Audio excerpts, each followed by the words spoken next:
네, 뉴스업 시작하겠습니다. 대선 전국 상황부터 알아보겠습니다. 더불어민주당 이재명 대선 후보 이틀째 수도권 유세 일정을 소화하면서 최대 승부처 표심 잡기에 나섰습니다. 경기 북부를 찾아 대한민국 평화 경제의 거점으로 만들겠다고도 강조했습니다. 김다현 기자가 보도합니다. 민주당 이재명 대선 후보는 자신의 정치적 기반, 이른바 홈그라운드로 꼽히는 경기 북부를 찾았습니다. 수십 년 동안 전쟁 위협을 경험하고 각종 규제에 묶인 경기 북부를 대한민국의 평화 경제 거점으로 만들겠다는 비전을 발표했습니다. 특별한 희생을 치른 데는 특별한 보상을 해줘서 균형을 맞춰야 된다는 게 제 정치적 신념입니다. 이 북부가 사실은 대한민국 전체의 안보를 위해서 그 오랜 세월 동안 특별한 희생을 치렀지 않습니까? 고양시는 K콘텐츠 산업 중심지로 발전시키고 파주시엔 미군 반환 공여지를 활용한 평화경제특구를 만들겠다고 약속했습니다. 다만 경기 북부를 남부와 분리하자는 일각의 구상엔 지역경제 기반 확립이 우선이라며 거리를 뒀습니다. 이 후보는 주요 사회 현안에도 쓴소리를 냈습니다.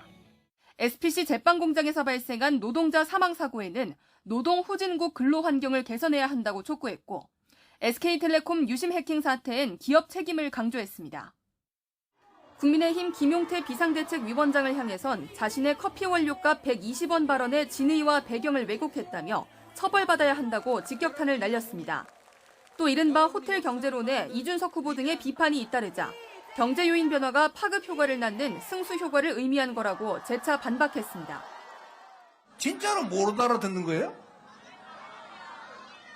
못 알아듣는 척하는 거예요? 다른 사람도 못 알아들으라고 선동하는 거예요? 민주당은 최근 TV토론 등에서 이 후보를 집중 공격한 개혁신당 이준석 후보를 두고 탁월하지만 금방 사라지는 삼국지 여포 같다고 비판했습니다. 대선 레이스가 중반을 달리는 가운데 이재명 후보는 유권자가 가장 많이 몰려있는 수도권을 누비며 정책 공약 발표에 공을 들이는 모습입니다. 상대 네거티브 공세를 피하려면 연설 분량을 줄여야 한다는 당내 목소리도 있는데 이 후보는 정면 돌파를 택한 듯하다는 분석도 나옵니다. YTN 김다현입니다. 개혁신당 이준석 후보를 향한 국민의힘의 단일화 구애가 점점 더 적극성을 띠는 모습입니다. 이 후보와의 단일화가 판세를 반전시킬 마지막 카드가 될 거란 판단인데 이번 주가 고비란 분석입니다. 박정현 기자입니다. 국민의힘 김문수 후보는 민주당 이재명 후보와의 지지율 격차를 극복할 보관을 묻는 질문에 개혁신당 이준석 후보를 가장 먼저 언급했습니다. 자당 문제로 이 후보가 잠시 밖에 나가 있지만 생각은 전혀 다를 게 없다며 거듭 단일화 러브콜을 보낸 겁니다. 이준석 후보만 하더라도 우리 당의 대표를 하신 분입니다. 그래서 토론하는 거 보셨겠는데 우리 둘이 전혀 다른 게 없습니다. 연이틀 서울 경기에서 유세를 벌이고 있는 만큼 맞춤형 공약으로 수도권과 중도층 표심을 공략하겠다는 포부를 밝히면서도 당 지지층과 자유진영 결집도 아직 부족한 상황이라며 재차 통합을 강조했습니다. 중도층 부분도 있지만 전체적인 우리 자유진영의 결집력 또 통합 이런 부분이 아직 부족한 점이 있습니다. 선거가 2주 앞으로 다가왔지만 지지율이 박스권에 갇혔다는 분석이 나오면서 김 후보로선 짧은 기간 보수층 결집과 외연 확장이라는 두 가지 과제를 동시에 잡아야 하는 상황에 놓인 건데 결국 이준석 후보와 단일화가 반전을 노릴 수 있는 최후의 카드라는 게 국민의힘 판단입니다. 당 안팎에서도 김 후보를 향한 공개 구애가 이어지며 막판 단일화를 위한 총력전에 나섰습니다. 다만 실현 가능성을 두곤 당내에서도 의견이 갈리는데 보수 진영 승리를 위해 결국 김 후보로 몰릴 수밖에 없다는 낙관론과 이 후보로서 완주를 포기할 요인이 마땅히 보이지 않는다는 비관론이 엇갈리는 분위기입니다. 단일화 효과를 거두기 위해선 투표용지 인쇄일인 25일이 마지노선이라는 관측이 나오는데 최소 24일까지는 단일화를 마쳐야 용지의 사퇴 표시가 가능하기 때문입니다. 결국 이번 주말이 단일화를 위한 최대 변곡점이 될 전망인데 김 후보는 오늘도 수도권 유세를 이어가며 지지층 결집 그리고 단일화 동력을 끌어올리기 위한 전략 구상에 집중한다는 계획입니다. YTN 박정현입니다. 네, 이렇게 계속되는 국민의힘의 구애에도 개혁신당 이준석 후보는 단일화에 응할 뜻이 없다고 거듭 선을 긋고 있습니다. 이번에는 단일화 절차나 과정 자체가 구태로 보일 것이라고 잘라 말했습니다. 윤웅선 기자가 보도합니다.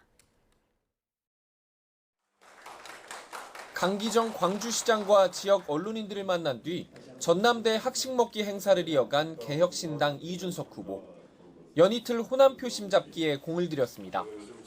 일정마다 국민의힘 김문수 후보와의 단일화 여부를 묻는 질문이 빠지지 않는데 그때마다 가능성을 일축하고 있습니다. 설령 자신과 김 후보의 지지율을 합쳐서 이재명 후보보다 높아져도 단일화는 없을 거라고 못 박았습니다. 절차나 과정 자체가 굉장히 구태스럽게 보일 것이기 때문에 전혀 할 생각이 없습니다. 이준석 후보가 단일화에서 이길 수 있어도 안 한다? 네.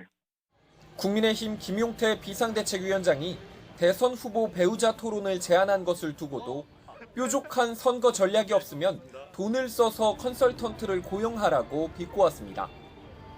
국민의힘의 러브콜을 뒤로 하고 있는 이준석 후보의 관역은 주로 이재명 후보로 향하고 있습니다.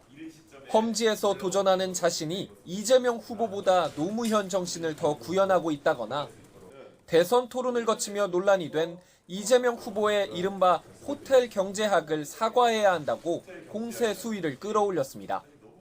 괴짜 경제학도 아니고 이거는 거의 인터넷에서 퍼온 역설을 대한민국 국민들에게 경제 정책이라고 제시한 이재명 후보는 무지함을 책임지고 좀 사과해야 된다. 이준석 후보 입장에선 보수 단일화 논란이 유권자 관심도 등에 나쁘지만은 않단 기류도 엿보입니다. 대선 완주에 따른 선거비 부담에 단일화 가능성을 내다보는 관측도 나오지만 이 후보로선 미래를 위한 정치적 자산을 쌓는 게 우선이란 분석도 나옵니다. YTN 윤홍성입니다. 네, YTN이 대선을 2주 앞두고 민심을 들여다봤습니다. 막판 변수로 꼽히는 국민의힘 김문수, 개혁신당 이준석 후보의 단일화를 가정한 양자대결 조사에서 민주당 이재명 후보가 모두 두 자릿수 격차 지지율을 기록했습니다. 나희엔 기자입니다. 민주당 이재명 후보 상대로 국민의힘 김문수 후보와 개혁신당 이준석 후보 가운데 한 명만 남는다면 누구에게 투표할지 물었습니다. 이재명 대 김문수 가상 대결에선 52% 대 39%, 이재명 대 이준석 양자 대결을 가정했을 땐 51% 대 25%로 이재명 후보가 앞섰습니다. 이재명 후보에게 표를 주겠다는 응답률은 비슷했는데 이준석 후보가 맞상대일 경우 투표할 후보가 없다는 답변이 7%에서 21%로 많아졌습니다. 자신의 이념 성향을 중도라고 답한 응답자만 놓고 보면 이재명 후보 지지율은 60%대로 올랐고 상대 후보와의 격차는 더 벌어졌습니다. 지역별로는 이재명 후보가 대부분 권역에서 1위를 기록한 가운데 영남권에서 다른 양상이 나타났습니다. 대구 경북에선 김문수 후보가 63% 지지율로 29%를 기록한 이재명 후보를 크게 앞섰지만 이재명 대 이준석 대결에선 오차 범위 안으로 좁혀졌습니다. 부산, 울산, 경남에선 이재명 대 김문수 가상 대결에서 오차 범위 아니었던 응답률이 이재명 대 이준석 대결 시 이재명 우세로 조사됐습니다. 범보수 진영 단일화를 가정했을 때 국민의힘과 개혁신당 지지층 표심이 각각 어떻게 변할지도 내다봤습니다. 국민의힘 지지자 가운데 개혁신당 이준석 후보로 단일화해도 표를 주겠다고 답한 건 45%였습니다. 개혁신당 지지층에선 김문수 후보로 단일화하면 28%만 지지하겠다고 했고 21%는 이재명 후보에게 투표하겠다고 밝혔습니다. 단일화를 해야 한다는 의견은 민주당 지지층까지 포함한 전체 응답자 가운데 37%로 하지 말아야 한다는 답변보다 적었습니다. 김문수 후보 지지층에선 해야 한다는 응답이 이준석 후보 지지층에선 하지 말아야 한다는 의견이 우세했는데 단일화를 주장한 응답자만 추려 누구로 하는 게 좋겠냐고 물었을 땐 82%가 김문수 후보를 꼽았습니다. 이번 조사는 YTN이 여론조사기관 엠브레인 퍼블릭에 의뢰해 지난 18일부터 이틀 동안 전국 유권자 1,001명을 대상으로 전화 면접 방식으로 진행했습니다. 표본 오차는 95% 신뢰 수준의 플러스 마이너스 3.1%포인트고 전체 질문지를 포함한 자세한 사항은 중앙선거 여론조사심의위원회 누리집에서 확인할 수 있습니다. YTN 나힌입니다. 미국에서도 21대 대선 재외 투표가 시작돼 유권자들이 소중한 권리를 행사했습니다. 미국 수도 워싱턴 DC 투표소를 찾은 재외 국민들은 이번보다 절실했던 투표는 없었다며 고국의 정상화를 기원했습니다. 홍성희 특파원이 취재했습니다. 펜실베이니아주 피츠버그에 살고 있는 성진옥 씨 부부는 전날 밤 4시간을 운전해 버지니아주에 도착했습니다. 날이 밝자마자 투표소를 찾은 부부. 16년 동안 미국에서 살면서 이번처럼 투표가 절실했던 적은 없다고 말합니다. 투표소 안에서 이 도장을 찍는데 되게 좀 뭉클한 게 있었어요. 제 한 표가 옛날에는 되게 작은 표라고 생각을 해서 사실은 포기도 많이 했었는데 이번에는 정말 큰 표가 됐으면 좋겠다라는 생각에서. 백발의 어르신도 아들과 아내의 손을 잡고 투표소를 찾았습니다. 하나로 뭉치는, 민주주의를 위해서 하나로 뭉치는 그런 세상이 됐으면 좋겠어요. 지난 20대 대선 당시 70%의 투표율을 보였던 워싱턴 DC 근처 4개 지역의 투표소에도 첫날부터 유권자들의 발길이 이어졌습니다. 이번 21대 대선에 이곳 워싱턴 DC 지역에 등록한 재외선거 유권자는 모두 4,272명, 미국 전역에서 5만 1,000여 명이 재외선거 유권자로 등록했습니다.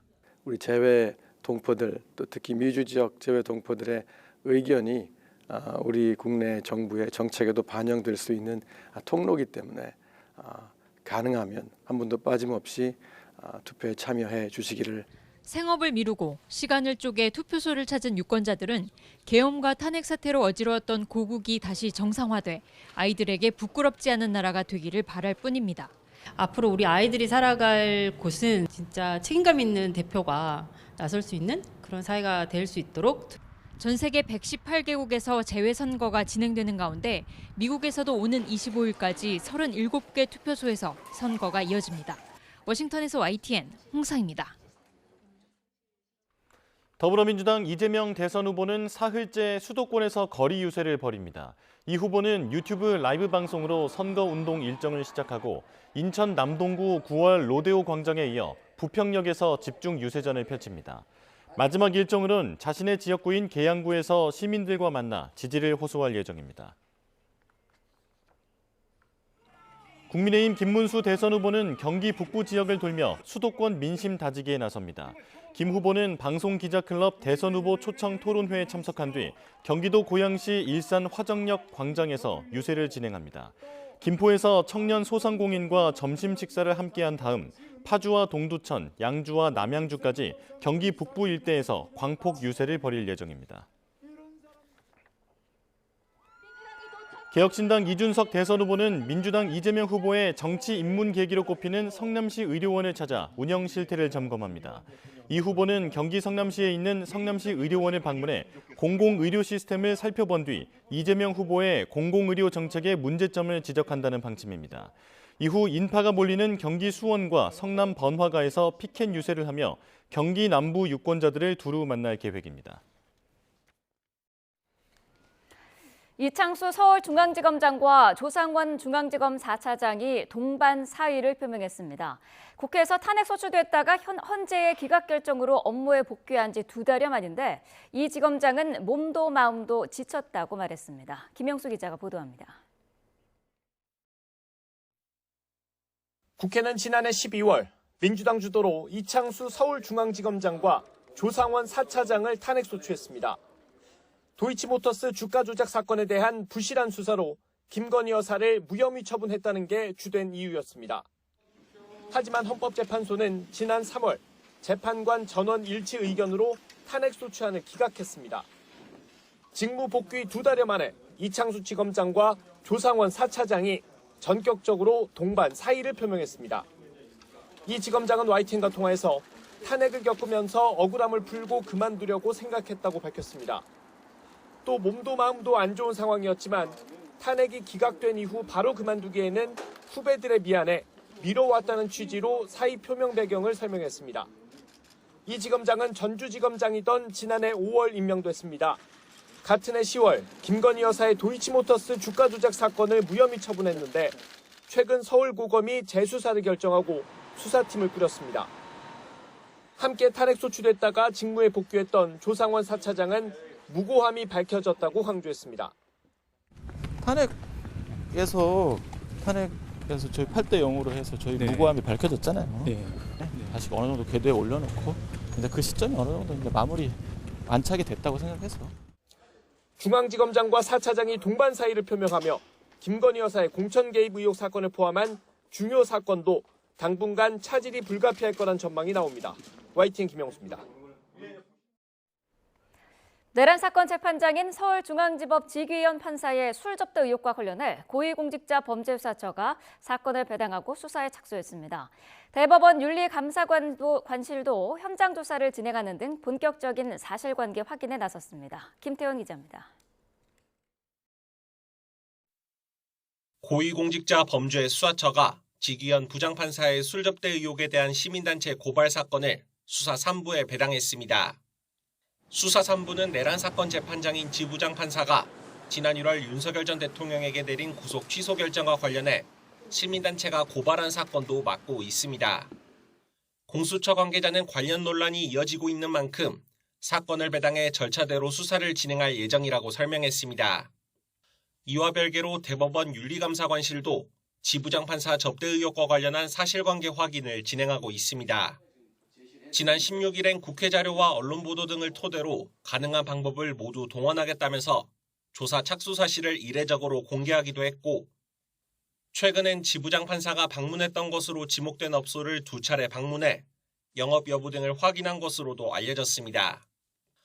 윤리감사관실은 기초적인 사실관계를 확인한 뒤 지부장 판사와 동석자들을 상대로 당시 비위 행위나 법관 윤리에 저촉되는 사항이 있었는지 조사할 것으로 보입니다.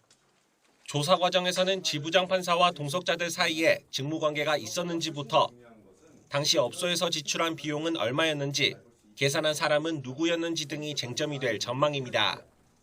YTN 김태원입니다.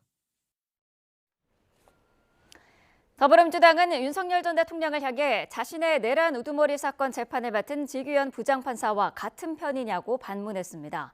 당 선대위 내란종식 헌정수호 추진본부는 입장문을 내고 지판사가 룸살롱을 가지 않았다는 취지의 거짓 해명을 했는데도 왜 윤 전 대통령은 판사 교체를 요구하지 않느냐며 이같이 주장했습니다. 민주당 이재명 대선 후보의 공직선거법 위반 사건 대법원 판결과 관련한 논란을 다루는 법관 대표회의의 안건이 정해졌습니다. 재판의 공정성과 독립 침해 우려에 대해 다룬다는 계획인데 판결 자체에 대한 의견은 내지 않기로 했습니다. 권준수 기자입니다. 오는 26일로 예정된 전국 법관 대표회의 안건은 크게 2개로 구분됩니다. 재판 독립을 보장하는 동시에 공정성과 책임성을 지키기 위해 노력할 것을 밝힌다는 게 첫 번째입니다.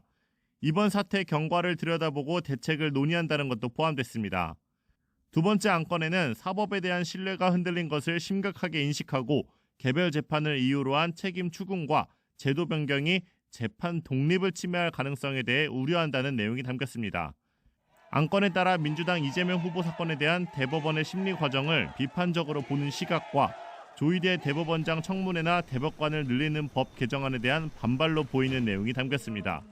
안건을 상정한 법관 대표회의 김예영 의장은 임시회의 소집 여부를 논의할 때 나온 의견을 최대한 종합했다고 밝혔습니다. 대법원 판결에 대해 옳고 그름을 표명하는 건 부적절하다고 판단했다고도 설명했습니다. 김 의장은 또 현재 상황을 깊이 성찰하고 우려하면서 사법 신뢰와 재판 독립 일반에 대한 의견 표명을 제안한다고도 덧붙였습니다.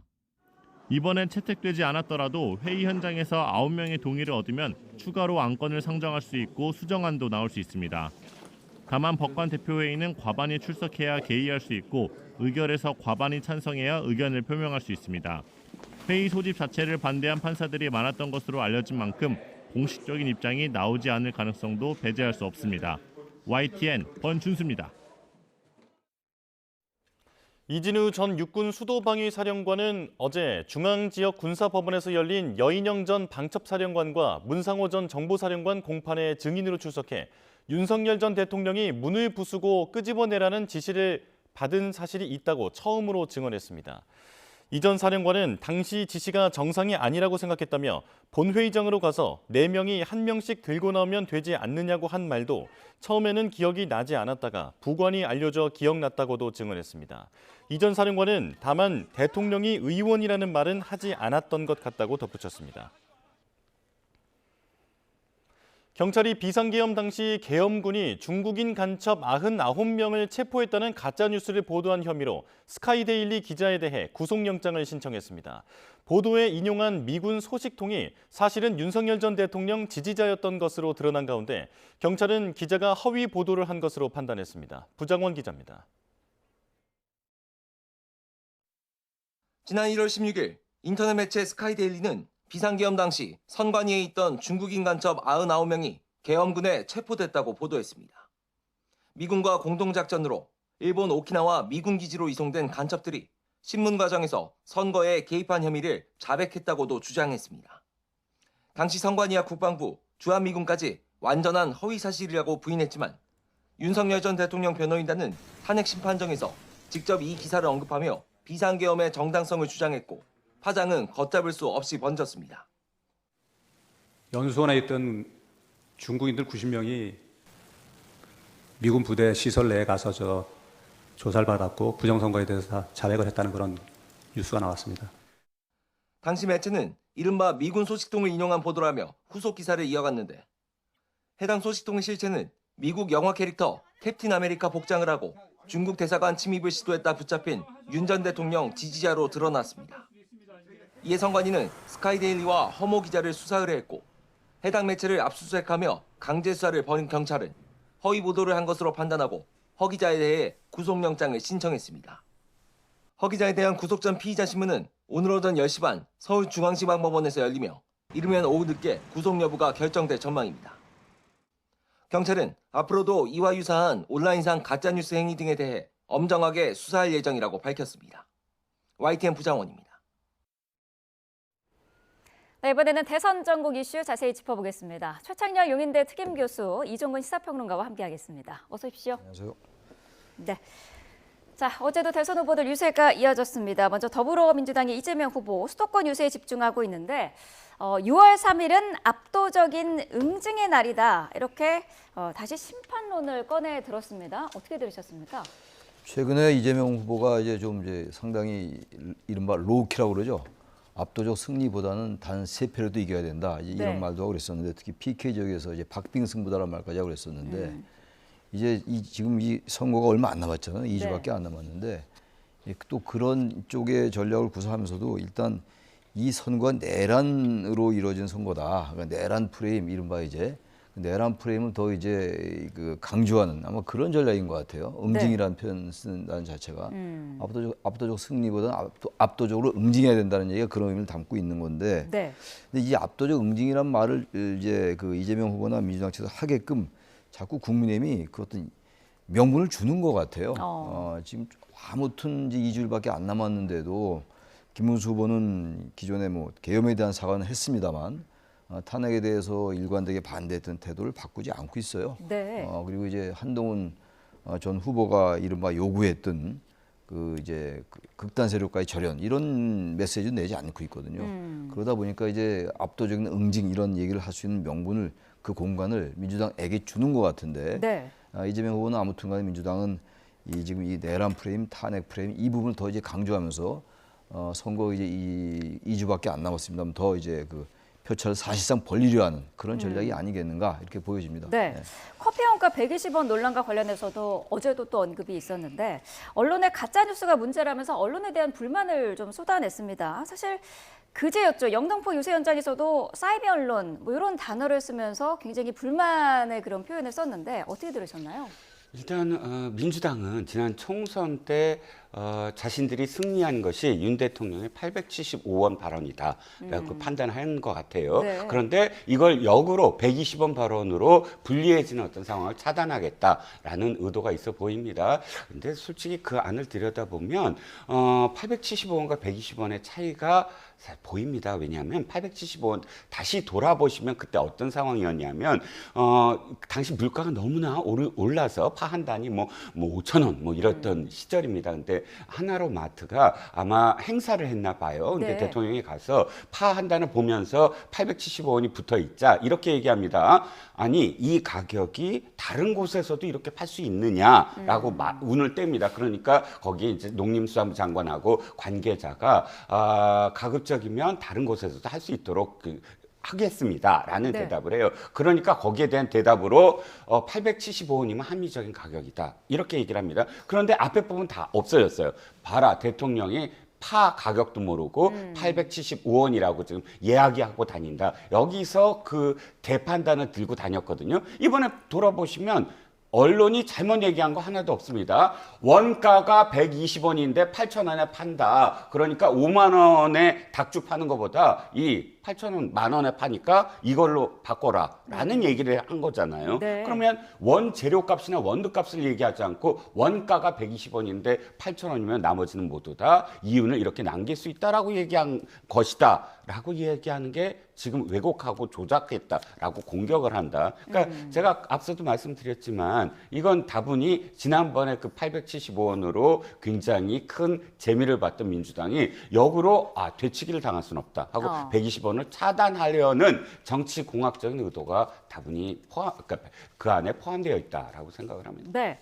가짜뉴스에 대한 비판을 하면서 지지자들에게는 정보 전달의 주체가 되어달라 그러면서 카톡의 댓글 등으로 정보 전달을 많이 해달라고 요청을 하기도 했더라고요. 이거는 어떻게 보세요?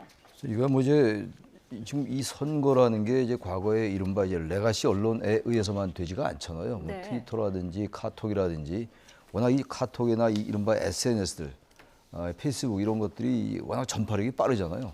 파급력이 빠르고 전파가 빠르기 때문에 이런 부분을 통해서 이제 이 120원에 관련된 거 이게 왜곡되게 전달되고 있다를 이제 알리려 하는 것 같아요. 근데 지난번 그 토론회 때 18일 날 경제 토론회 때도 이 얘기가 나왔었는데 그 120원 이 문제를 가지고 뭐 영리 자영업자들이 폭리를 취하고 있다.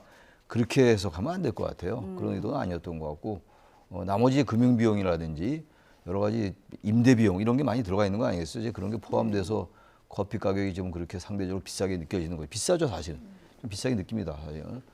밥 한 끼하고 이제 커피값이 비슷하다는 얘기 많이 하잖아요. 근데 꼭 그렇게 받아야 되는 거냐, 뭐 이런 의도로 얘기한 거로 보여요. 근데 이걸 이제 120원으로 얘기해서 너무 축소시키는 거 아니냐 이런 얘기인데 뭐 자영업자가 폭리를 취한다고 자영업자를 공격하려고 했던 얘기 같지는 않아요. 이재명 후보가. 그래서 이 부분 가지고 논란을 자꾸 야기하니까 이게 잘못됐다라고 이제 SNS를 통해서 이 진실을 알려달라 이런 의도로 보입니다. 보이는데 이 120원 논란 가지고 이렇게 어떤 선거의 흐름을 바꿀 것 같지는 않은데 국민의힘에서 좀 이제 더 커다란 좀 이슈, 커다란 담론을 가지고 선거를 좀 지금은 좀 아무래도 좀 열세인 선거 국면인데 그걸 그렇게 만회를 해야지 이런 좀 미세한 걸 가지고 만회하는 전략은 썩 좋은 전략은 아닌 것 같아요. 제가 볼 때. 예.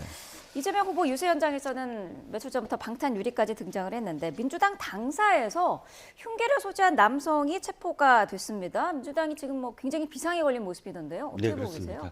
일단 다시 전제를 하면 우리나라가 이렇게 그 정치 테러가 위협적인 어떤 수준이라는 것이 굉장히 걱정스럽습니다. 어쨌든 이 소지만 했더라도 왜 우리가 이것을 경계를 해야 하면 이미 배현진 의원과 그다음에 이재명 후보가 테러를 당하지 않았습니까? 그게 뭐 정치적인 의도가 있든 없든 간에 그러니까 이런 그 상황에서 소지만 했더라도 굉장히 걱정되는 우려되는 부분이 있고 워낙에 지금 진영의 정치 상대를 인정하지 아니하고 그저 상대를 적으로만 여기는 분노와 증오만 일으키는 그런 정치가 오래되다 보니까 그것의 어떤 표출 투표로서 민주주의의 어떤 방식으로 자신의 의견을 표출하는 것이 아니라 이렇게 어떤 물론 이 사람을 갖고 얘기하는 건 아닙니다. 소지만 했기 때문에 아직은 경찰에서 더 조사를 해봐야 되겠지만 자라보고 놀란 것은 뭐 소뚜껑 보고 놀란다는 것처럼 이런 일은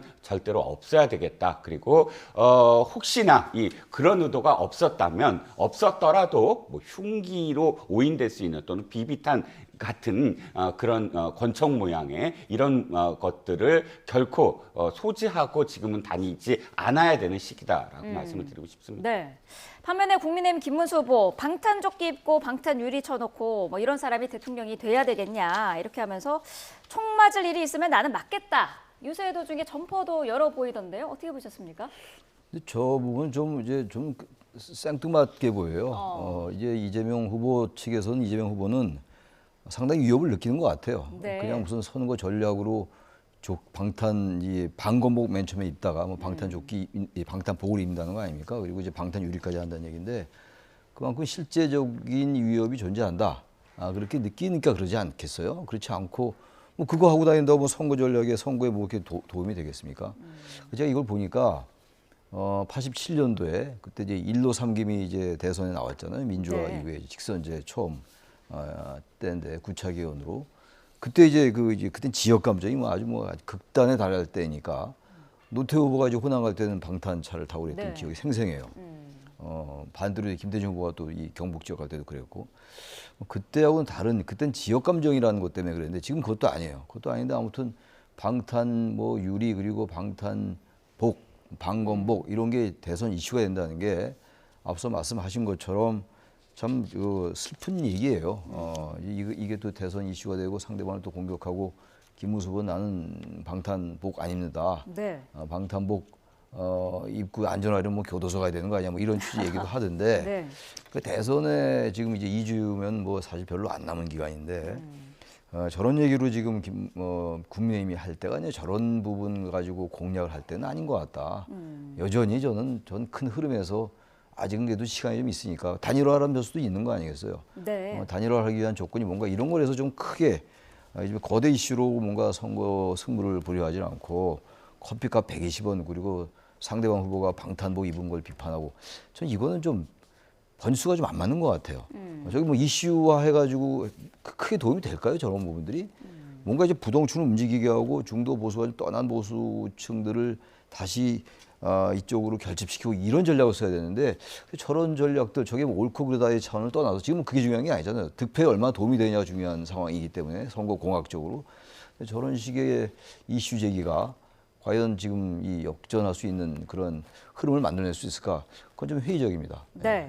자, 국민의힘은 어제 후보 배우자들의 TV 토론을 제안을 했습니다. 김용태 비대위원장이 제안을 했는데 이재명 후보, 이준석 후보는 곧바로 비판을 했어요. 일단 그 취지는 영부인이 사회적 영향력은 큰데 그동안 검증이 부족했다. 그래서 검증이 과정에 좀 필요하지 않느냐 이런 취지거든요. 취지에는 동의를 하십니까? 네, 일단 이해하려는 측면은 정치 공학적으로 판단을 했을 때 아마도 지금 국민의힘 쪽에서는 두 가지를 판단하는 것 같아요. 하나는 어차피 이준석 후보는 뭐 지금 독신이니까 없다고 치고 후보자 아까 배우자의 어떤 토론이 불가능하다고 치고 그렇다면 결국은 이재명 후보의 부인과 그다음에 김문수 후보의 부인이 함께 토론하는 어떤 과정 그러니까 이렇게 보여지는 과정에서 공통점이 있죠. 두 분 다 경기도지사 부인이었잖아요. 그러니까 당시 경기도지사 부인으로서의 서로 역할이라든지 혹은 또 법인카드 문제라든지 이런 것들이 자연스럽게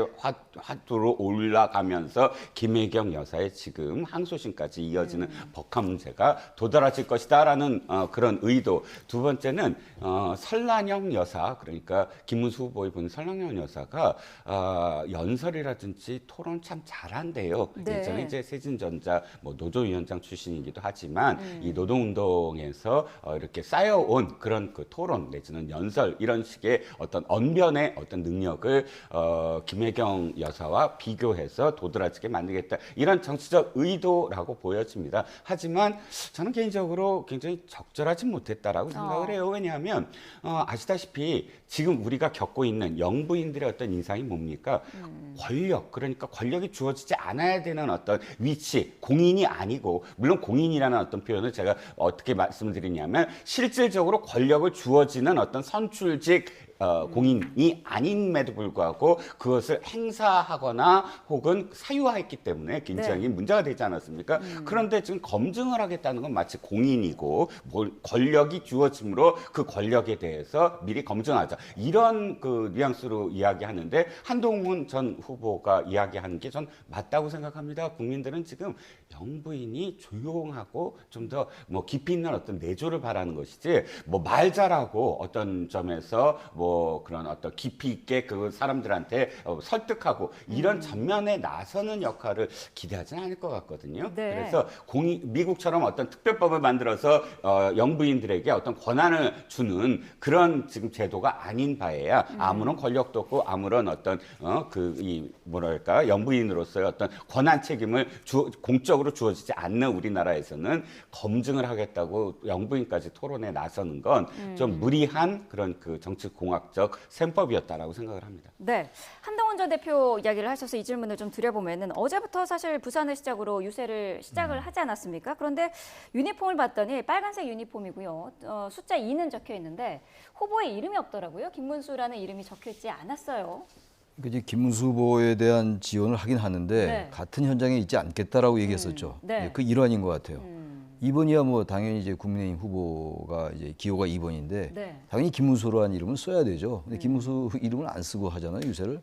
그 김문수 후보와 어느 정도 이제 대선 이후에 생각을 좀 하는 것 같아요. 차별화를 좀 하겠다는 생각입니다. 다시 말하면 한동훈 전 대표가 요구한 몇 가지 조건이 있잖아요. 네. 계엄에 대한 사과, 그리고 이제 윤석열 부부와의 절연, 결별, 그리고 이제 극단 세력과의 이별, 뭐 이탈, 결별, 절단 이런 거거든요. 단절 이런 건데 사실 그거는 일부는 지금 얘기는 했어요. 계엄에 대한 사과는 했습니다만 두 번째, 세 번째는 지금 한동훈 전 대표가 요구한 게 이루어졌다 보기 어렵죠. 네. 한동훈 전 대표는 명분이 있긴 있어요. 자신이 요구한 걸 다 받아들이지 않았기 때문에 그럼에도 불구하고 선거에서 이재명 후보가 당선되는 건 막아야 된다. 네. 그 명분으로 이제 유세를 하는 거예요. 유세를 전혀 안 하면 만약에 선거 이후에 당권을 생각해서라도 당내에서 상당한 비판이 따르지 않겠어요? 네. 자신의 뭐 논리가 있다 하더라도 어쨌든 이 같은 진영 내 같은 정당의 후보 지원을 안 했다라는 거는 그건 큰 흠결이 될 수 있을 것 같습니다. 네. 그래서 이제 그 두 가지를 고려해서 그 중간선을 택한 것 같아요. 일단 지금 급하다. 네. 이재명 후보, 그러니까 김문수 후보를 당선시켜달라는 얘기긴 해요. 그래서 국민의힘 후보를 당선시켜야 된다 이렇게 얘기를 하더라고요. 김문수 후보를 당선시켜야 된다는 얘기가 아니고 뭐 그게 그 얘기입니다만 그러나 이제 한동훈 전 대표로서는 나름의 정치적 함의를 가지고 그렇게 접근한 것 같아요. 네. 근데 이게 뭐 그러니까 국민의힘이 여전히 글쎄 뭐 여전이라는 것도 참 뭐 2주밖에 안 남았는데 여전히 언제 될지 모르겠는데 이른바 이제 화학적 결합이나 당내 단일 대우가 안 되는 거예요. 그래서 제가 누누이 강조하는 겁니다만 탄핵의 강을 넘을 생각이 없다. 저는 그렇게 보여요. 그래야 지금의 국민의힘의 여러 가지 특히 김문수 후보의 행태가 설명이 됩니다. 그렇지 않으면 설명이 되지가 않아요. 네. 그리고 아까 잠깐 지난 주제입니다만 이 배우자 토론 너무 황당한 얘기입니다. 이거 무슨 배우자 토론을 합니까 지금? 그래서 지금 국민의힘이 내세울 게 없으니까 이제 이런 걸 가지고 또 다시 이슈 메이킹을 하려 하는데 이런 이슈 메이킹을 하면 할수록 우리 이종훈 평론가 다 설명하셨으니까 제가 따로 부언은 안 하겠는데 이런 식의 뜬금없고 황당한 주제를 내놓을수록 중도층은 더 이탈할 겁니다. 얼마나 황당한 얘기예요. 왜 배우자를 토론을 합니까? 배우자가 사실상 뭐 남편에게 영향을 끼칠 수 있죠. 그렇다고 배우자는 공인이 아니에요. 공인의 역할을 한다는 것이지. 근데 배우자 토론을 한다고요? 세상에 제가 이렇게 선거를 그렇게 많이 봤지만 별의별 얘기를 다 들어봅니다. 이건 아주 잘못된 전략인 것 같아요. 네.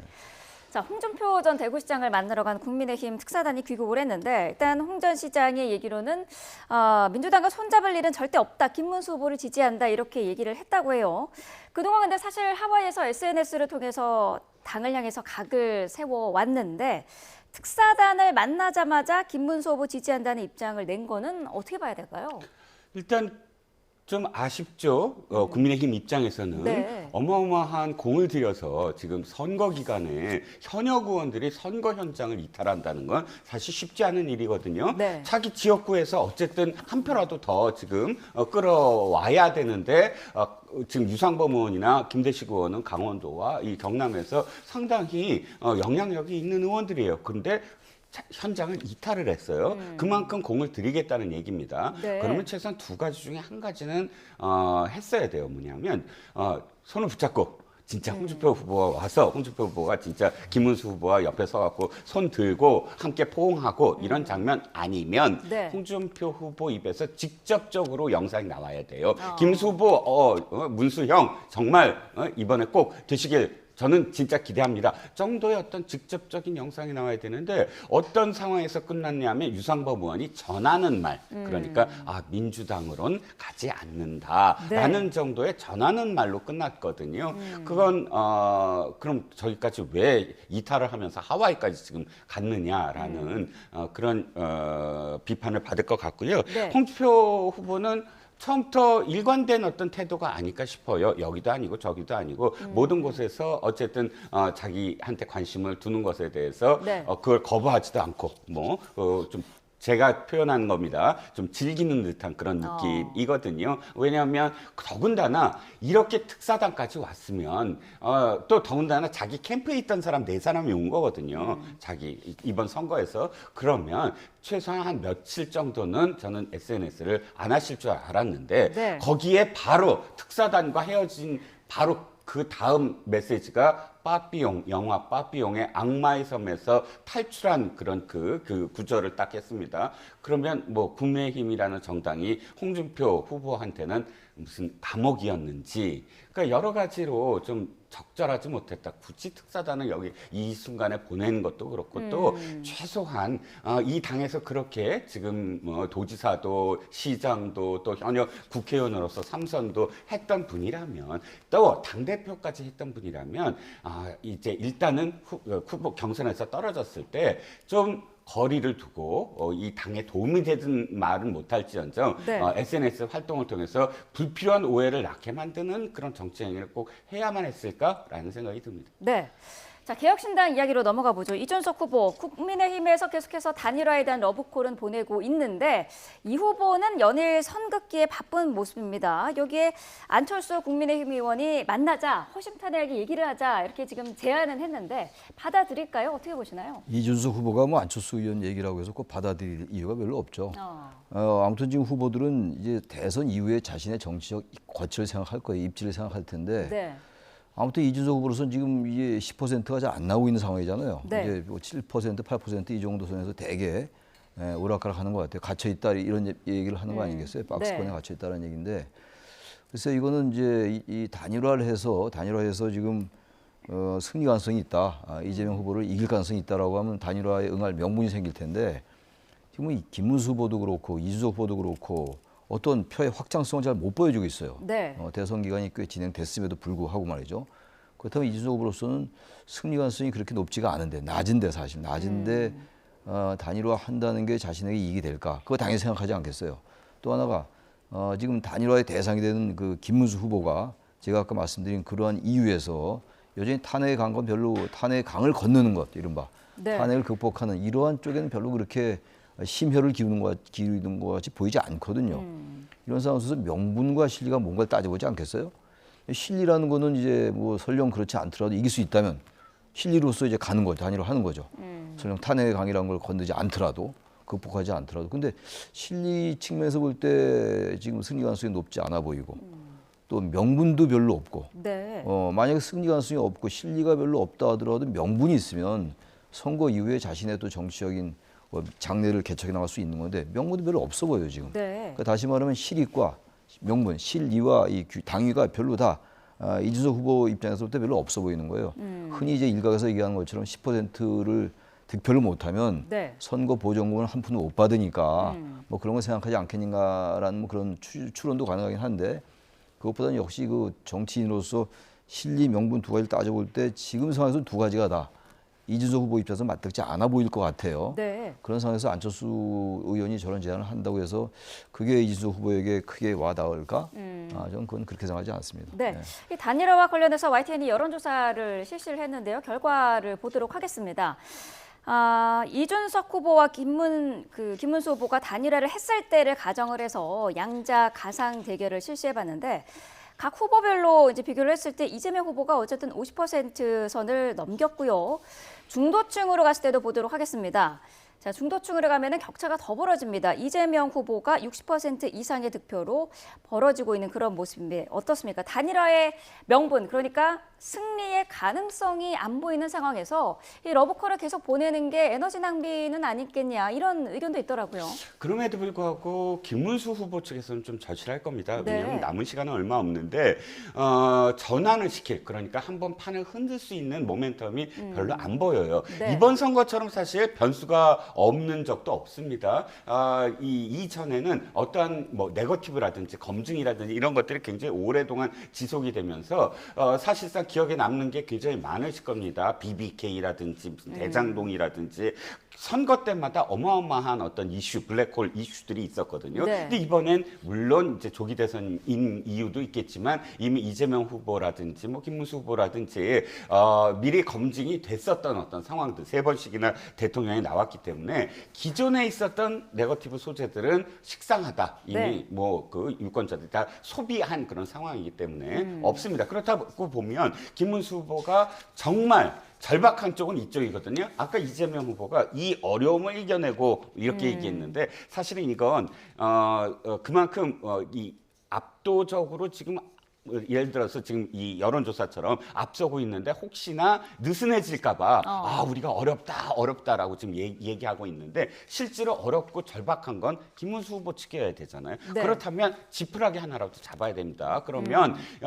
물론 두 단위는 아니더라도 아직은 단단히더라도 지금 이준석 후보와의 단일화의 어떤 가능성을 계속 열어놓는 것이 네. 그 이슈 그러니까 단일화 이슈를 계속 김문수 후보가 어떤 그 지금 SNS 상이나 혹은 포털에 계속 그 말을 그 표현을 계속 뭐랄까 확산시킬 수 있는 그래서 이슈를 어쨌든 주도하는 성사되던 안 되던 간에 그 이슈를 주도하는 모습을 보여야만 한다. 이게 정치적인 어떤 정치공학적인 마지막 어떤 모멘텀이 아닐까라는 생각이 듭니다. 네.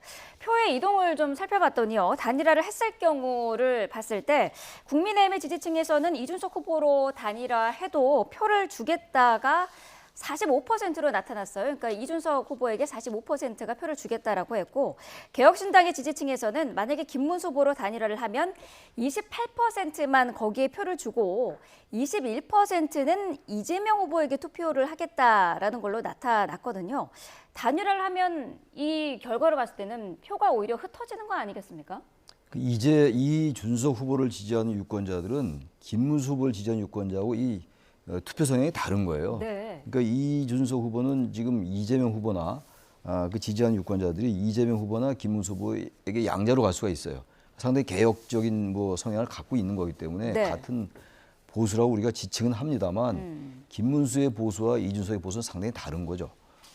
그래서 이제 용어상 우리가 뭐 개혁 보수다, 이거 뭐 극우 보수다, 강성 보수다 이렇게 표현을 하는 거 아니겠어요? 뭐 큰 흐름에서는 보수긴 합니다만 사실 강론에 들어가서는 많이 다른 거예요. 그러한 부분이 저렇게 양자가 차이가 나는 걸로 저는 느껴집니다. 그러니까 김문수 후보 쪽의 지지자들은 아무튼 이 선거 승리해야 되는데 네. 이준석 후보를 충분히 갈 수가 있는 거죠, 같이. 근데 이준석 후보를 지지하는 분들은 그렇지 않은 거예요.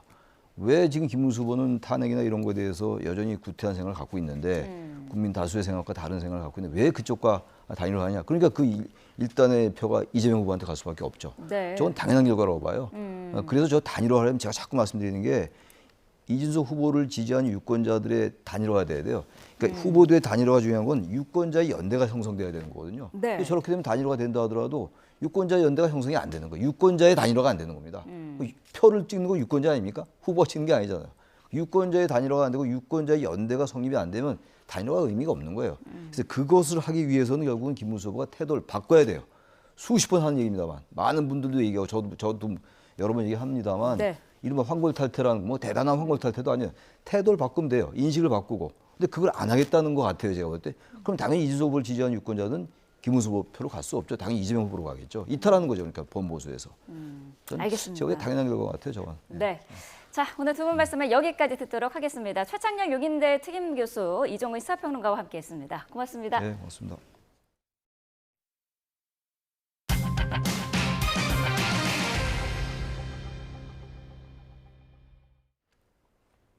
네, 어제 남부와 동해안 지역의 기온이 35도까지 올라갔죠. 남쪽에서 불어든 덥고 습한 바람 때문이었는데요. 때이른 더위는 오늘까지 이어집니다. 정혜윤 기자가 보도합니다. 동해안과 남부지방의 계절을 하루 만에 봄에서 한여름으로 바꾼 건 남쪽에서 불어든 덥고 습한 바람이었습니다. 이 바람이 강한 햇볕에 더해지며 남부지방 기온을 올해 들어 가장 높게 끌어올린 겁니다. 비공식 관측 기록이지만 경북 영덕 기온이 무려 35도까지 올랐고 경주와 대구 기온 역시 33도를 웃돌며 폭염특보 수준의 더위를 기록했습니다. 계절의 시계가 2달 이상 앞서간 셈입니다. 서울도 올해 들어 가장 높은 27.3도까지 올라 7월의 날씨를 보였습니다. 우리나라 남동쪽에 위치한 고기압 가장자리에서 덥고 습한 남서풍이 불면서 기온이 올랐습니다.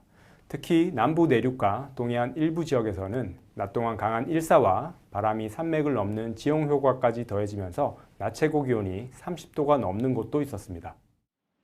30도를 오르내리는 이른 여름 더위는 하루 더 이어질 것으로 보입니다. 다만 오늘은 돌풍과 벼락을 동반한 소나기 구름이 만들어질 것으로 보여 요란한 소낙성 비가 공존하는 날씨가 예상됩니다. 특히 더위와 함께 대기 불안정이 강화하며 갑작스럽게 강한 비구름이 생길 수도 있어 대비가 필요합니다.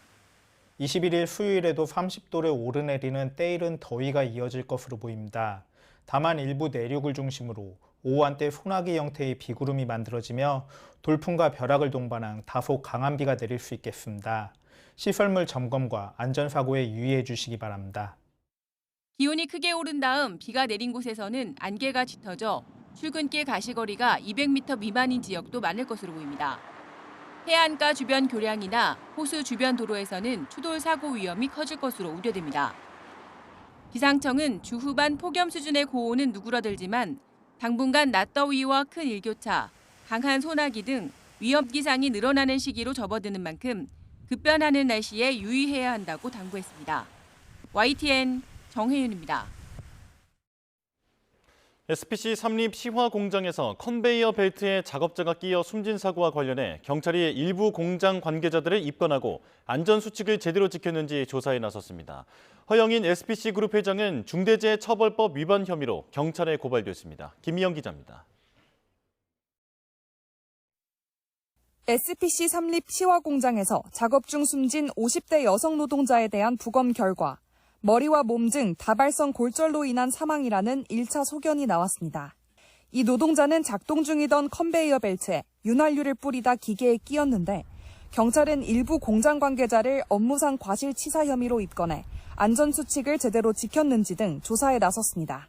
또 조만간 국립과학수사연구원 등과 합동 현장 감식을 벌여 정확한 사고 경위를 밝힌다는 계획입니다. 고용노동부도 산업안전보건법과 중대재해처벌법 위반 여부를 들여다보고 있습니다. 사업주는 동력으로 작동하는 기계를 정비하거나 청소할 때 근로자가 위험해질 우려가 있으면 기계를 멈추고 다른 사람이 작동하지 못하게 하는 등 방호 조치를 해야 합니다. 그런 만큼 노동부는 사고 전 기계 작동을 멈춰야 했는지 또는 안전을 위한 별도의 조치가 있었는지 등을 확인할 것으로 보입니다. 정비 종류에 따라 가지고는 기계를 조금씩 움직이면서 정비를 해야 되는 것도 있어요. 그런 위험한 작업이 될 때는 철저하게 2인조가 돼 가지고 그거를 감독을 하면서 안전 작업 절차에 따라 가지고 정확한 작업을 해줘야 되는데 작업 현장의 안전 강화를 약속하고도 계열사 제빵 공장 사고가 끊이지 않는 만큼 SPC 그룹에 대해서도 책임을 물어야 한다는 목소리가 나옵니다. 상립공장 대표이사 정도 처벌하고 말게 되면 또 이런 사고는 또 있게 된다는 입장이고 SPC 본사에 대한 강도 높은 수사가 이루어져서 시민단체는 SPC 그룹 허영인 회장을 중대재해처벌법 위반 혐의로 경찰에 고발했는데 허 회장이 사고 예방보다 책임 회피에만 최선을 다해왔다며 엄정한 수사를 촉구했습니다. YTN 김희영입니다. 수원지방법원 안산지원은 흉기난동을 벌여 4명의 사상자를 낸 혐의를 받는 50대 중국인 남성 차철남에 대한 구속영장 실질심사를 오늘 오전 11시에 진행합니다. 차 씨는 지난 17일 시흥시 정왕동에서 50대 중국인 남성 A씨와 A씨의 동생을 둔기로 숨지게 한 뒤 그제 60대 편의점 주인과 70대 남성을 흉기로 공격하고 도주한 혐의를 받습니다. 경찰 조사에서 차 씨는 A씨가 돈 3천만 원을 빌리고 갚지 않아 술을 마시자며 자신의 집으로 유인해 범행을 저질렀고 그 동생까지 찾아가 살해했다고 진술한 것으로 파악됐습니다. 수원지방법원은 술집에서 술을 마시던 사람들을 살해하려 한 혐의를 받는 40대 중국 국적 남성 A씨에 대한 구속영장 실질심사를 오늘 오후 2시 반에 진행합니다. A씨는 그제 새벽 4시쯤 경기 화성 동탄 이신도시 동탄 호수공원 인근 상가에 있는 주점에서 술을 마시던 20대 남성 5명을 흉기로 위협한 혐의를 받습니다. 경찰 조사에서 A씨는 단순히 겁을 주기 위한 것일 뿐 살해 의도가 없었다고 진술한 것으로 파악됐습니다. 경북 김천시 선거관리위원회가 지난 지방선거를 앞두고 지자체장으로부터 선물을 받은 김천 시민 902명에게 과태료 고지서를 발송했습니다. 금액은 금품 내용에 따라 10만 원에서 2천만 원까지 책정됐고 총 금액은 5억 8,700만 원으로 국내 단일 선거법 위반 사건에 부과한 과태료 가운데 최다 금액입니다. 이들 902명은 지난 2021년 설과 추석을 앞두고 김충섭 당시 김천시장에게서 현금과 식품 등 선물을 받은 것으로 파악됐습니다. 경찰이 SK텔레콤 해킹 사태와 관련해 최태원 SK 회장 등에 대한 고발 사건 수사에 본격 착수했습니다. 해킹 배후에 대한 수사도 한창인데 민관 합동조사단과의 공조로 조사에 속도를 낸다는 방침입니다. 신규혜 기자입니다. SK텔레콤이 해킹 사태 당시 제대로 대처하지 못했다는 논란과 관련해 경찰이 본격 수사에 나섭니다. 서울 남대문 경찰서는 최태원 SK 회장과 SKT 유영상 대표이사 등을 고발한 법무법인과 시민단체에 대한 조사를 이번 주에 모두 진행합니다. 경찰은 먼저 오늘 유 대표와 SKT 보안 책임자를 고발한 법무법인 대륜 측을 불러 고발인 조사를 진행합니다. 대륜은 지난 1일 SK텔레콤이 한국인터넷진흥원 등의 해킹 인지 시간을 허위로 신고하고 정보보호 투자비를 줄이는 등 이용자 정보 관리 등의 의무를 소홀히 했다며 고발장을 제출했습니다. 이어서 오는 23일에는 해킹 사실을 알고도 늑장 대처했다며 최 회장과 유 대표를 고발한 서민민생대책위원회도 불러 조사할 계획입니다. 이와 함께 서울경찰청 사이버수사대는 해킹 배후를 추적하고 있습니다. 이를 위해 서버, 로그 기록 등을 분석하면서 민관 합동조사단과도 공조체제를 유지하고 있습니다. 경찰은 해킹 주체, 조사단은 해킹 경로와 내용, 규모에 초점을 맞추고 있는데 관련 자료가 나오면 서로 공유하며 조사에 속도를 낸다는 겁니다. 조사단은 2차 조사 결과 발표에서 악성 코드 감염이 3년쯤 전부터 시작됐다고 밝혔습니다. 단말기 고유 식별번호와 개인정보를 임시 저장하는 서버가 공격받은 정황도 확인된 데다 발견된 악성 코드는 4종에서 25종으로 감염된 서버는 5대에서 23대로 늘었습니다. 개인정보 유출에 대한 불안이 갈수록 커지는 가운데 경찰과 민관조사단의 공조를 통해 해킹 사태의 전모가 신속하게 밝혀질지 주목됩니다. YTN 신기혜입니다. 네, 윤석열 전 대통령 부부 사건 수사를 지휘해온 이창수 서울중앙지검장이 어제 사의를 표명했습니다. 정부 말기 중앙지검 수뇌부가 함께 사표를 낸 건 이례적이라는 평가인데요. 검사 출신 변호사와 그 배경 짚어보겠습니다. 김광삼 변호사와 함께합니다. 어서 오십시오. 네, 안녕하세요. 네, 자 이창수 서울중앙지검장, 조상원 중앙지검 4차장이 동반 사의를 표명한 상태인데요. 조금 전에 심우정 검찰총장이 출근을 했습니다. 출근길에 어떤 언급을 했는지 잠시 들어보도록 하겠습니다. 총장님, 중앙지휘부 사의 관련해 한 말씀 부탁드리겠습니다. 검찰은 어떠한 경우에도 흔들림 없이 역할을 수행할 것이고 또 총장으로서 그렇게 일선을 지휘하겠습니다. 네, 대선 전에 김건희 여사 소환 계획은 있으실까요? 네. 자, 검찰은 어떤 경우에도 흔들리지 않는다, 흔들림 없다라는 입장을 표명을 했습니다. 자, 변호사님, 어제였죠. 지금 이창수 서울중앙지검장, 조상원 중앙지검 4차장 동반 사의를 표명을 한 건데 이게 좀 이례적인 일 아니겠습니까? 일단 지금 검찰 자체가 상당히 이제 이재명 후보에 대한 재판이랄지 수사랄지 이제 이런 거 관련해서 또 김건희 여사 관련 수사 이런 것에서 굉장히 이제 정치 논란이 굉장히 많이 있었죠. 네. 그러면서 이제 민주당에서 일단 탄핵을 했었어요. 근데 탄핵 자체는 결과적으로 만장일치로 기각이 됐습니다만. 네. 지금 중앙지검장이랄지 이제 4차장 같은 경우에는 이제 그 중심에 서 있다고 볼 수 있습니다. 그런데 사실 이제 한 14일 정도 돼 있으면 정권이 교체되잖아요. 그럼 원칙적으로 이제 권력기관을 할 수 있는 경찰, 검찰 이런 데는 대부분이 지휘부가 교체되거든요. 네. 이제 그런 부분도 있고 또 탄핵 소추된 다음에 탄핵이 기각된 다음에 지금 기각된 지 한 달 정도 됐어요. 네. 그래서 아마 이제 본인들 입장에서는 어차피 인사이동이 있을 것이고 그러면 계속적으로 남아 있다가 나중에 아마 그대로 남아 있다고 한다면 다음 정권에서는 민주당이 됐건 국민의힘이 됐던 아마 지휘부에 대해서는 인사에 있어서는 좀 불리하게 갈 가능성이 커요. 네. 그러면 구태여 남아서 명예를 좀 뭐 자기 손상받는 그런 걸 좀 피하려는 좀 의도가 있을 것이다. 저는 뭐 그렇게 생각을 합니다. 예.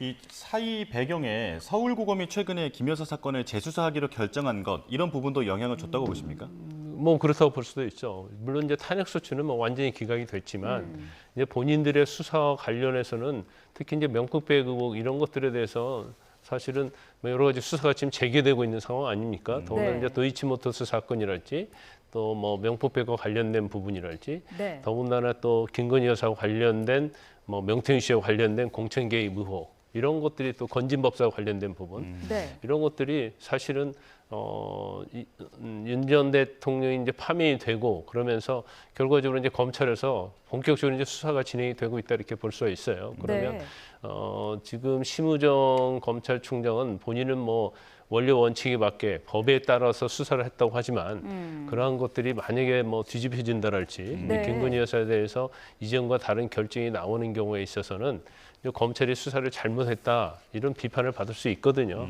그런 부분 여러 가지 이제 종합적으로 작용을 했다 이렇게 봅니다. 네.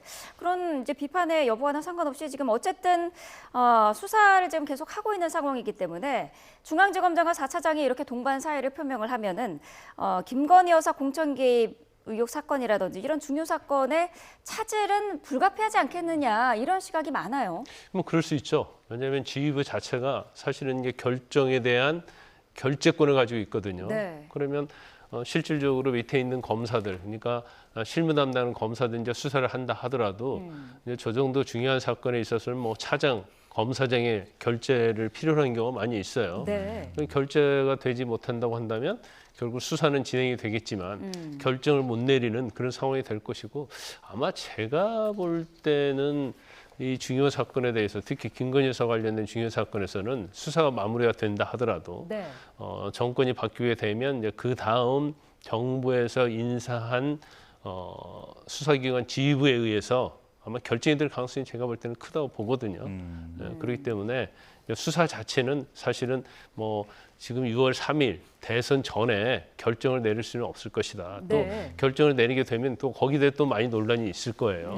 그렇기 때문에 수사에는 뭐 차질이 있을 수밖에 없다. 저는 그렇게 봅니다. 자, 그런가 하면 안동환 서울고검 검사도 사의를 표명했는데 지금 이창수, 조상원 이 두 사람보다 먼저 탄핵 소추됐던 인물이죠. 그렇죠. 그런데 뭐 검사들이 이제 대부분 특히 이제 검사장, 차장급 이상의 어떤 검사 지휘부 같은 경우에는 인사 인동이 있는 경우 또는 이제 정권이 교체되면 사실은 다 물갈이가 되는 것이 거의 뭐 대부분이거든요. 그렇기 때문에 본인 입장에서도 뭐 남아있을 이유가 없을 것이다 이렇게 생각을 하고요. 더군다나 지금 현 정권에서 탄핵까지 됐던 검사들 아닙니까? 그렇기 때문에 뭐 제가 볼 때는 뭐 본인들도 고시를 많이 했겠지만 이 지금쯤 뭐 퇴직하는 것이 맞다고 생각을 하고 판단을 내렸을 것이다 이렇게 봅니다. 네. 어쨌든 이 두 사람이 사직서는 낸 상태고 수리 여부는 법무부가 어쨌든 결정을 해야 되는 거잖아요. 그렇죠. 이제 법무부가 이제 최종 결정을 하는데 지금 공무원은 이제 사직을 한다고 해서 사표가 바로 수리되지는 않습니다. 이제 여러 가지 규정이 있어요. 뭐 수사를 받고 있는다거나 아니면 뭐 징계 절차에 돌입을 했다던가 이제 그런 경우에 이제 사표 수리를 안 할 수 있죠. 그래서 이전에도 공무원들이 어떤 피의자를 입건되고 수사받는 경우는 사표 수리하지 않는 경우가 상당히 많이 있었어요. 그래서 법무부에서는 뭐 이 부분을 굉장히 깊게 심리를 할 것인데 지금 이창수 검사장이 지금 공수처에 고발이 돼 있어요. 그러니까 더불어민주당에서 이제 고발을 한 사안인데 그래서 뭐 직권남용이랄지 이런 내용으로 고발이 돼 있는데 아마 뭐 그 내용 자체는 제가 볼 때는 뭐 이게 특별하게 처벌받을 내용은 아니라고 보지만 그래도 뭐 수사기관 수사를 하고 있기 때문에 과연 검사장이랄지 4차장에 대해서 사표 수리할지 이 부분은 좀 법무부에서 이제 고민을 하다가 최종 결정을 할 것으로 보입니다. 그렇다면 변호사님 말씀대로라면 법무부가 사의를 받아들이지 않을 가능성도 열어둬야 한다. 아니, 가능성도 있죠. 왜냐하면 일단 뭐 현재 자체는 수사 중인 건 맞거든요. 고발로 인해서 죄가 인정이 되든 인정이 되지 않던 그래서 그 부분은 아마 법무부에서 재량적으로 좀 판단을 할 거예요. 사표가 수리되면은 중앙지검은 다시 이제 대행 체제가 되는 건데 검찰 내부의 분위기라든지 그런 건 좀 어떨까요? 그런데 사실은 이전부터 굉장히 논란이 많이 있었고요. 네. 그다음에 서울중앙지검이 한 1년에 한 10만 건 이상을 처리를 합니다. 이제 그렇기 때문에 아마 중앙지검의 이제 최고의 수뇌부 네. 검사장, 차장검사가 사직을 했기 때문에 네. 뭐 여러 가지로 뭐 수사나 공소유지에 이제 차질이 있을 가능성도 있다. 하지만 뭐 일단 대선 결과가 나오는 것이 얼마 남지 않았잖아요. 네. 그러면 다음 정부에서 이제 신속하게 지검장이랄지 검사 지휘부를 인사를 해서 네. 이 이제 차질 이런 갭이 있는 것을 막아야 한다 이렇게 볼 수 있어요. 그래도 뭐 시간은 그렇게 뭐 많이 걸리진 않을 거예요. 네. 그리고 일단 뭐 밑에서 어떤 실무 검사들 이런 건 다 정결 규정이 있기 때문에 일반적인 뭐 서민들이랄지 국민과 관련된 사건에는 뭐 그다지 영향이 없을 것이다 이렇게 봅니다. 예. 자, 이런 상황에 대해서 조금 전에 심우정 검찰총장은 출근길에서 검찰은 어떤 경우에도 흔들리지 않는다라고 발언을 했습니다. 자, 지기현 부장판사 이야기로 넘어가 보겠습니다. 공수처가 지금 술접대 의혹에 대해서 공식 수사에 착수했는데 이게 어떻게 진행되는 겁니까? 일단 뭐 고발이 돼서 이제 수사 이제 배당을 했어요. 네. 그러니까 공수처 수사 3부에 이제 배당을 했기 때문에 이제 배당을 하면 또 바로 수사에 들어가는 것이 아니고 네. 또 뭐 고발 사건에 대해서 검토를 해야 할 거 아닙니까? 그리고 이제 고발한 측이 실제는 이제 시민단체이기 때문에 고발인을 상대로 이제 조사를 하게 될 거고요. 이제 거기에서 상당히 이제 구체적인 게 좀 나와야 하는 거죠. 일시 장소도 나와야 하고 그 당시에 정말 술 접대 의혹을 접대를 받았는지 여부. 그다음에 그 접대에 대한 비용은 누가 지불했는지 그리고 관련돼서 직무와 관련이 있는지 없는지 이런 부분 이제 조사할 게 상당히 많아요. 그래서 네. 이제 뭐 배당이 됐고 이제 뭐 조사에 착수할 가능성이 크기 때문에 시간은 상당히 좀 걸릴 것이다 이렇게 봅니다. 네. 공수처도 수사에 이제 막 착수를 했고요. 대법원 그 윤리감사관실도 현장 조사를 진행하고 있다고요. 네. 일단 뭐 이거 자체에서 굉장히 사회적으로 논란이 많이 있잖아요. 네. 그리고 또 지기현 부장판사가 굉장히 중요한 사건들을 많이 담당을 하고 있어요. 네. 그래서 일단 뭐 민주당 측에서 워낙 공세를 하기 때문에 뭐 저 사실관계에 대해서는 대법원에서 반드시 이제 확인을 할 수밖에 없는 상황이다 이렇게 볼 수 있고 네. 이미 뭐 3명 정도를 파견을 해서 현장을 확인했다고 하는데 지금 그 주점이 단란 주점이라고 합니다. 네. 그런데 문을 닫고 있었기 때문에 아마 현장에 있는 업주를 상대로 조사하기는 굉장히 어려울 것이다. 그러면 결과적으로 이제 지기현 판사를 상대로 조사를 하고 지금 민주당에서 공개한 사진에는 이제 3명이 사진 촬영을 했었잖아요. 네. 그래서 그럼 과연 2명이 누구인지, 그 2명이 술값의 비용을 냈는지, 또 지기현 판사와 관계가 무엇인지 네. 이제 그런 것들을 확인하는 절차를 거칠 거예요. 그래서 직무와 관련성이 있는지 여부, 또 직무와 관련성이 없다고 한다면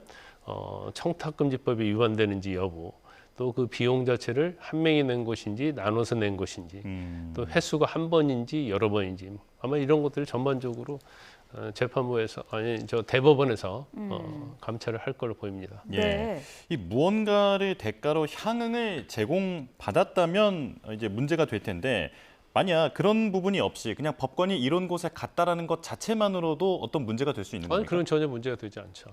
그래서 법 위반은 아니고 뭐 술은 누구나 뭐 대한민국 국민이면 먹을 수 있는 거고 또 예. 판사라고 해서 달리 뭐 법적으로 차별을 두는 건 아니잖아요. 그래서 네. 근데 중요한 건 그런 거예요.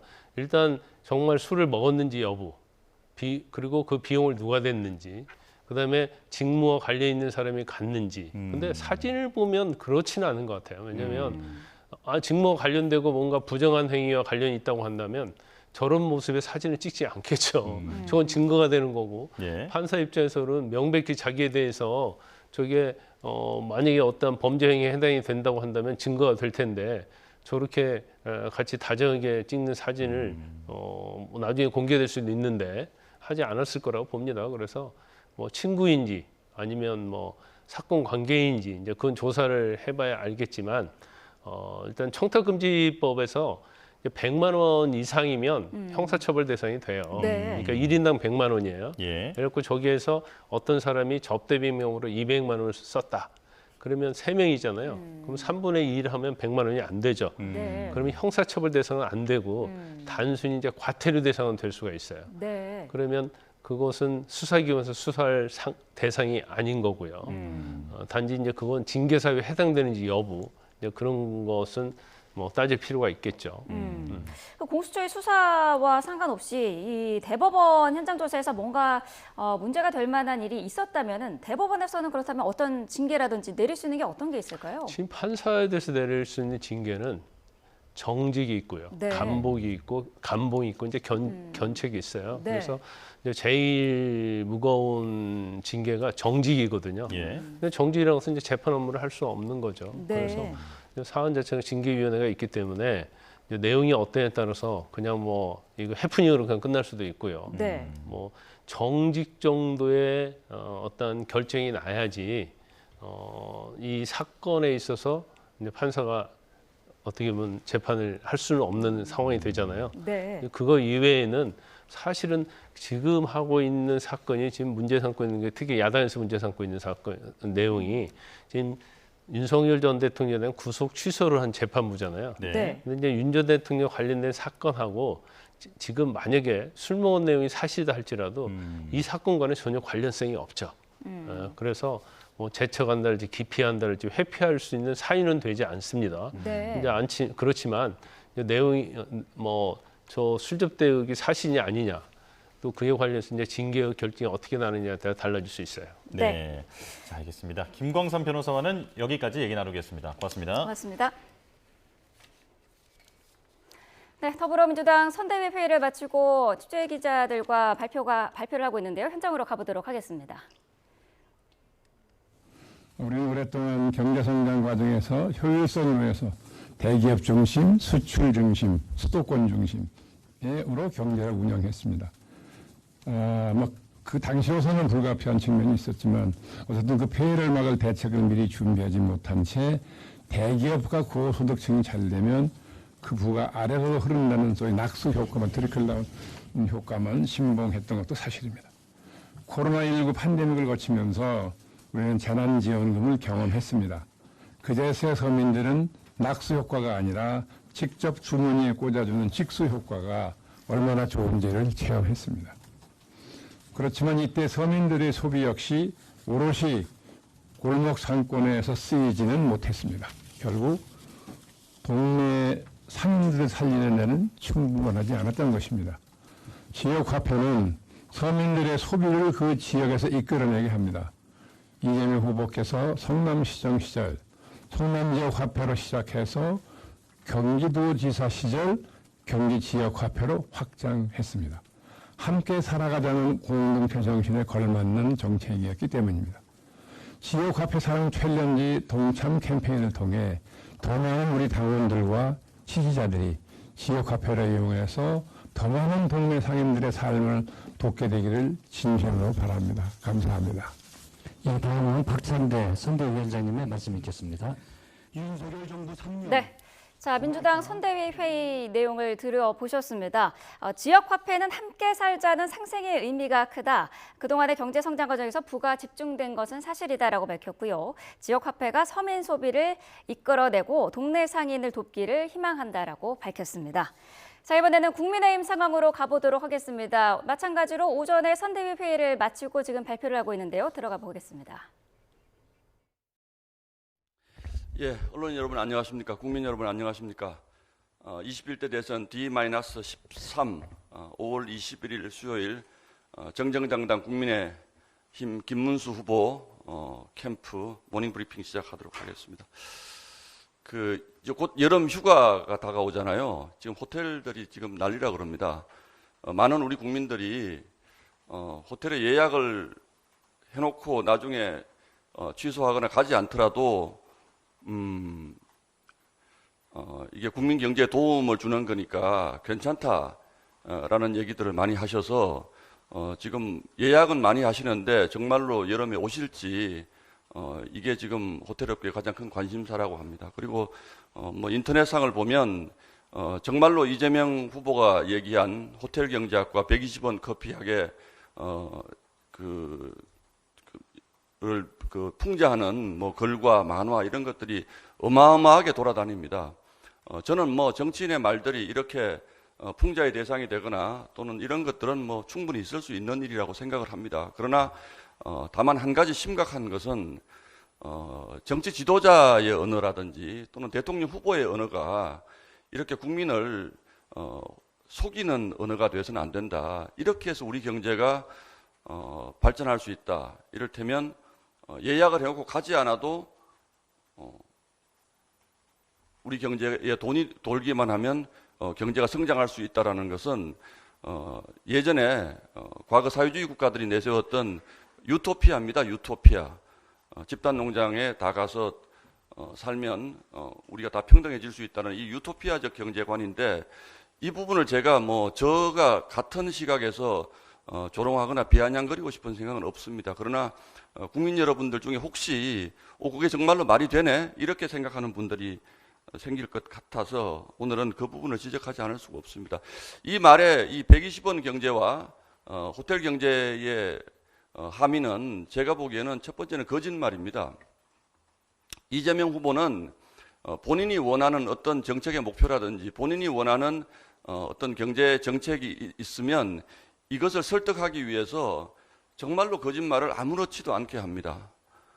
호텔 경제학이 말이 안 된다는 것은 더 이상 설명할 필요가 없습니다. 압축하면 이런 거죠. 우리가 지금 우리 주변에 고급 횟집에서 파는 회는 정말 비싸게 팔리지 않습니까? 그런데 그 회라는 것이 본질을 보면 어부의 노동력 외에는 아무 원가가 없는 거예요. 바다에 그냥 고기가 자라니까.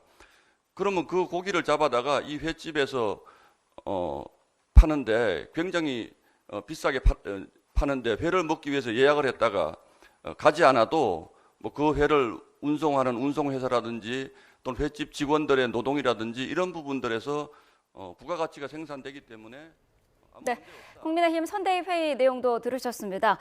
이재명 후보의 호텔 경제학, 커피 120원 풍자가 많다라고 얘기를 했고요. 정치 지도자의 언어는 국민을 속여서는 안 된다. 사회주의 유토피아 같다라는 표현을 썼습니다.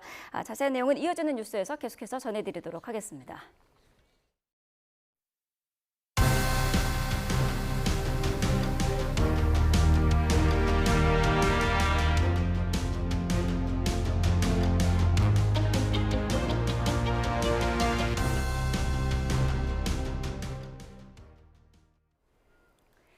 대선을 앞두고 보수 인사들이 잇따라 더불어민주당 이재명 후보 지지를 선언하면서 빅텐트를 넘어 그랜드 텐트라는 자평까지 나왔습니다.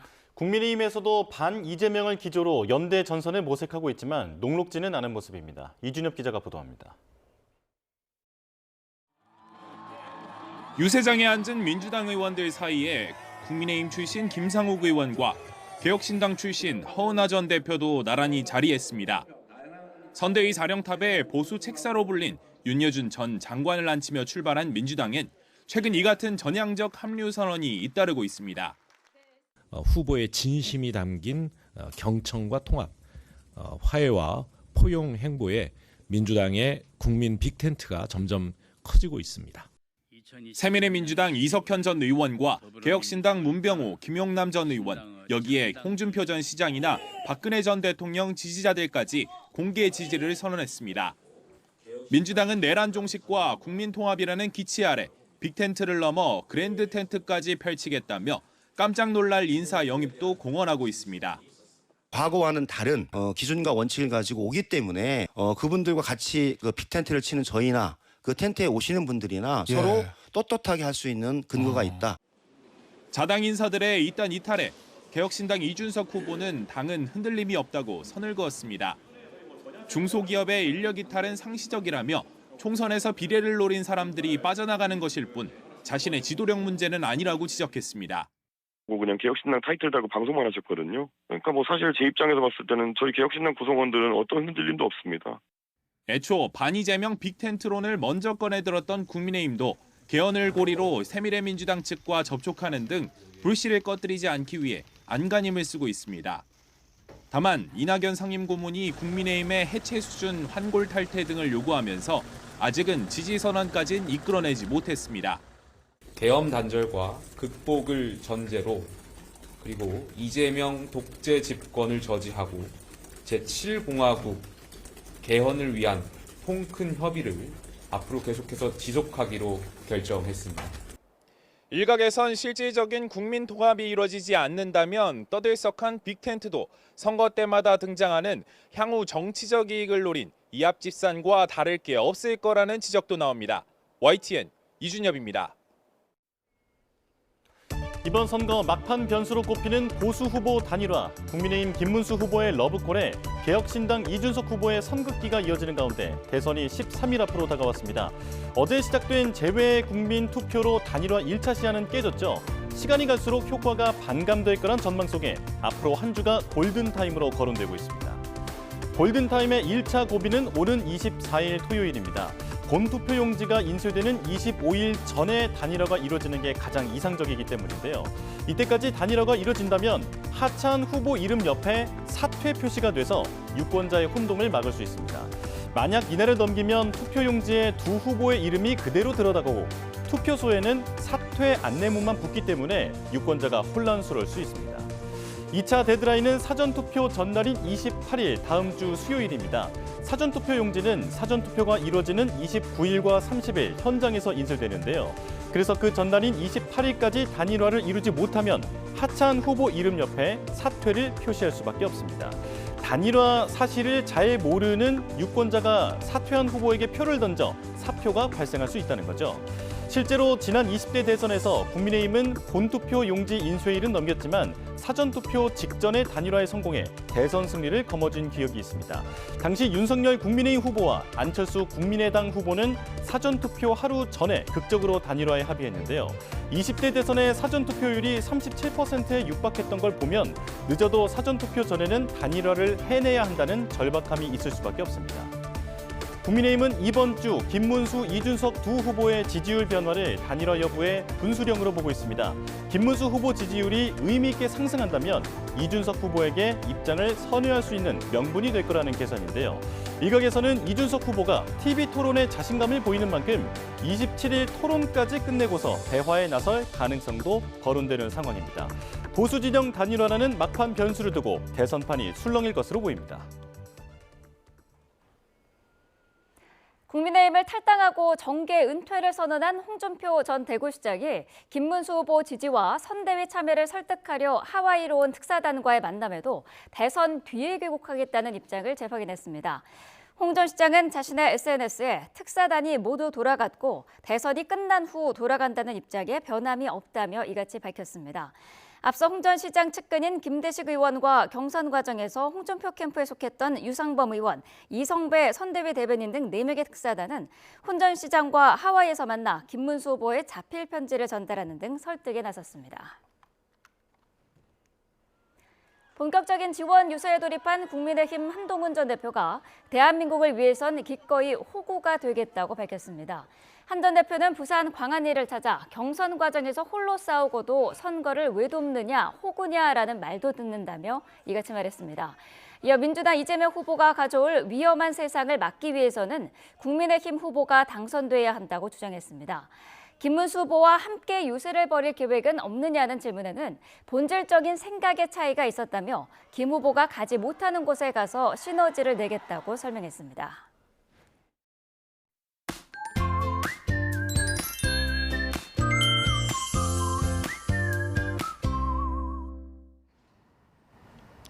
오늘은 여름 기운이 느껴지기 시작한다는 절기 소만인데요. 계절은 이미 어제부터 한여름으로 건너뛴 듯합니다. 아침부터 공기가 무척 후텁지근한데요. 오늘 서울 낮 기온은 올해 들어서 가장 더웠던 어제와 비슷하겠고 체감온도는 30도에 달하겠습니다. 이 7월 같은 더위 속에 오늘 곳곳에는 요란한 비 소식도 있는데요. 이 자세한 비 예보부터 살펴보겠습니다. 오늘 오전까지 서울 등 중서부와 남해안에 비가 조금 지나는 곳이 있겠고요. 점차 비가 시작되고 있는 제주도에는 최고 40에서 60mm의 비가 내리겠습니다. 오후에는 강원과 충청, 이남 내륙 그리고 수도권에서는 경기 동부를 중심으로 소나기가 쏟아질 수 있겠습니다. 이 비가 습도를 더하면서 낮 동안 끈적한 더위가 이어지겠습니다. 서울 27도로 어제와 비슷하겠고요. 충청 이남 지역은 구름의 영향으로 어제보단 덜하겠지만 여전히 30도 안팎으로 덥겠습니다. 한편 동풍의 영향을 받는 동해안은 상대적으로 더위가 주춤하겠습니다. 내일은 또 전국에 비가 옵니다. 새벽에 중부지방을 시작으로 비구름이 점차 남하하겠고요. 양은 5에서 20mm 정도로 많진 않겠습니다. 모레부터는 때이른 더위가 누그러들겠습니다. 치솟는 기온에 대기가 불안정해지면서 오늘 비는 벼락과 돌풍을 동반하거나 다소 강하게 쏟아질 수 있겠습니다. 시설물 점검과 안전사고에 유의해 주셔야겠습니다. 지금까지 서울 상암동에서 YTN 고은재입니다. 뉴스업 수요일 순서 마칩니다. 내일 다시 뵙겠습니다. 고맙습니다.